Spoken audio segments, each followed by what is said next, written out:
temperatures Monday afternoon. We saw a high of 84 degrees here, which is very typical for this time of the year. So the heat levels have been really reasonable for us, but the heat has been just unrelenting for the southern plains, the southwest part of the United States, the Intermountain West here. Look at these temperatures yesterday. We had 92 in Lincoln, Nebraska, 97 Dodge City, 98 Denver, 100 in Albuquerque, and the high yesterday was 116 down there in Phoenix, where they just continue day by day to see this unrelenting heat. So temperatures this morning already in the Four Corners region quite warm. It's 96 degrees, and that's about as low as it will go this morning for Phoenix, Arizona, 78 Albuquerque. Let's look at temperatures around our area.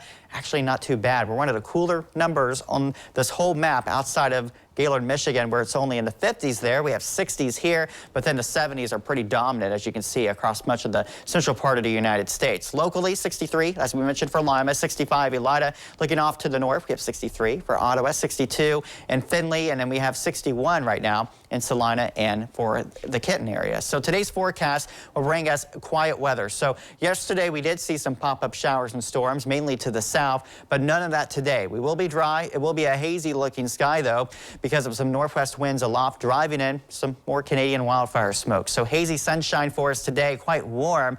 This number should climb into the upper 80s this afternoon, but the humidity is not bad yet. So we're not looking at a heat index temperature really any higher than what the air temperature is. So again, it's still tolerable overall, especially if you seek shade this afternoon. But we're looking at this building heat dome. We talked about those temperatures yesterday, how warm they were across the plains in the western part of the United States. That ridge is going to flex some muscle and start to build eastward with time. Now, on the edge of this ridge of high pressure, you get some disturbances in the atmosphere, and these have a lot of energy to work with, and sometimes they can bring some rather hefty storms. We will see that chance of storms west of here today over parts of the plains. We see Nebraska, Iowa, but by tomorrow, this disturbance is going to shoot its way eastward into the southern Great Lakes. Again, right on the periphery of that ridge, we see this disturbance move in tomorrow, brings in the possibility of some showers and storms for our Wednesday. We kind of see two windows, one around midday, and then a more concerning round would come in the evening hours Wednesday night, and this could bring severe weather our way. So that is something we'll be watching closely for tomorrow. Right now, we're in a level 3 out of 5 severe threat for a good part of the area, and this is for the greatest concern, damaging wind, but also there could be some spinning thunderstorms, so some tornadoes could actually take place as well. The question, though, remains how widespread these storms will be, and we still have some uncertainty there. So that's why we want to keep a close eye on this setup tomorrow. But if the storm can get going, they could be quite strong. Now, initially, it looks like around midday we'll see some at least scattered showers or a thunderstorm, but a lot of this would not be severe. The atmosphere won't quite be there yet for severe weather. But once that moves out tomorrow afternoon, we get into sunshine. The winds are going to become very breezy tomorrow, so the winds will really ramp up tomorrow afternoon.